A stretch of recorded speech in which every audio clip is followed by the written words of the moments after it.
नमस्कार, सुशल संवाद में स्वागत है। मैं शशि भूषण। कल चुनाव का अंतिम चरण है और झारखंड के 3 सीटों पर कल मतदान होने वाला है और संथाल परगना के तीनों सीटें दोनों तरफ के लिए काफ़ी इम्पोर्टेंट है। पिछले चुनाव में आपको पता है लगातार 2014 और 2019 से बीजेपी झारखंड में 12 सीटें जीत रही हैं और पिछले चुनाव में भी 12 सीटें, जिसमें एक संथाल की जो सीट था वो जेएमएम के खाते था, आपका राजमहल, और दूसरा जो है आपको पता ही है कोल्हान से 1 सीटें इंडिया गठबंधन के खाते में था। बाकी 12 सीटें 14 में से बीजेपी के पास था। लेकिन इस बार किस तरीके का माहौल रहेगा, और ख़ासकर हम 3 सीटों की बात करेंगे। ये 3 सीट कौन कौन से, आपको पता है कि गोड्डा जहाँ से निशिकांत दुबे लगातार जीत कर रहे हैं, वहीं आपका दुमका इस बार दोनों ही पार्टियों के लिए आपको पता है कि सबसे हाई एक तरीके का वोल्टेज ड्रामा और सबसे ज़्यादा चर्चा वाली सीट रही है सीता सोरेन जब से दुमका से खड़ी है। इसलिए कि ये हमेशा से शिबू सोरेन और जेएमएम का गढ़ रहा है और इस बार इस जेएमएम के गढ़ में एक तरीके से सेंध लगाने के लिए आपको बीजेपी ने सीता सोरेन को खड़ा किया था। लेकिन इस बार क्या सीता सोरेन, हालांकि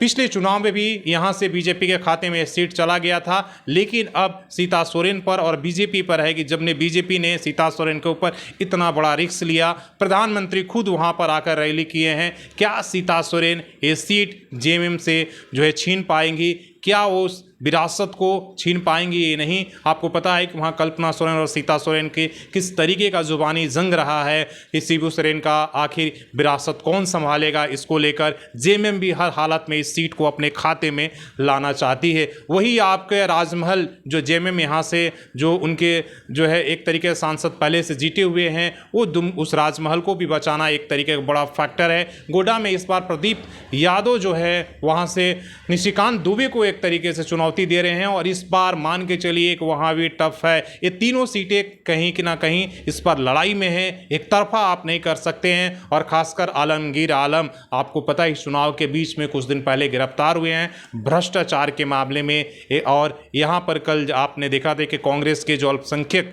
राष्ट्रीय अल्पसंख्यक अध्यक्ष आए थे इब्राहिम प्रताप गरडी, उन्होंने कहा कि देश के सबसे ईमानदार नेता आलमगीर आलम को जिस तरीके से गिरफ्तारी की गई है, कहीं ना कहीं इसका असर इस चुनाव में पड़ेगा और वो मानते हैं इस बात को लेकर। तब देखना होगा क्या आलमगीर आलम की गिरफ्तारी होने से इंडिया गठबंधन को फ़ायदा होता है या जिस तरीके से भ्रष्टाचार का मुद्दा बीजेपी ने बनाया है उससे बड़ा नुकसान होता है। इन सीटों के रिजल्ट पर निर्भर करेगा कि संथाल किसके पास रहता है। इसलिए कि बाकी जगहों पर आपको पता है कि सभी 11 सीटों पर दूसरे, चौथे और 5वें चरण में बीजेपी आपके झारखंड में वोटिंग हो चुके हैं, ये लास्ट है और इसके बाद 4 तारीख को मतगणना है। तो कल क्या होगा, क्या बीजेपी अपनी जो पिछली बार की जो जीत है उसको बरकरार कर पाएगी या उससे एक बढ़त कर पाएगी या उसे एक तरीके से बचा पाने में, और क्या इंडिया गठबंधन बीजेपी से इस सीट को छीन पाएगी। ये बहुत बड़ा इस रिजल्ट पर झारखंड के राजनीति पर फर्क पड़ेगा।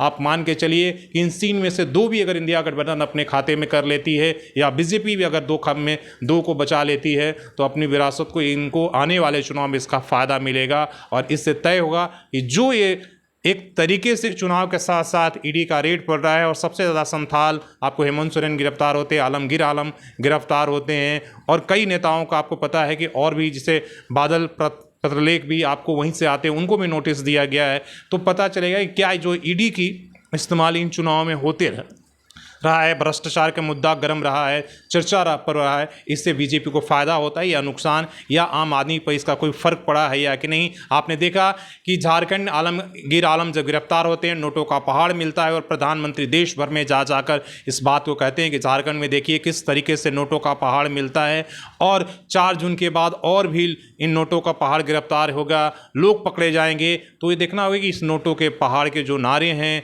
भ्रष्टाचार के मुद्दा है, क्या इन सीटों पर फर्क डालता है या इंडिया गठबंधन को नुकसान होता है या फ़ायदा या सिंपैथी मिलती है कि सचमुच में वो ईमानदार थे और उन्हें एक तरीके से गिरफ्तार कर लिया गया। इसका फ़ायदा या नुकसान 4 जून को पता चलेगा।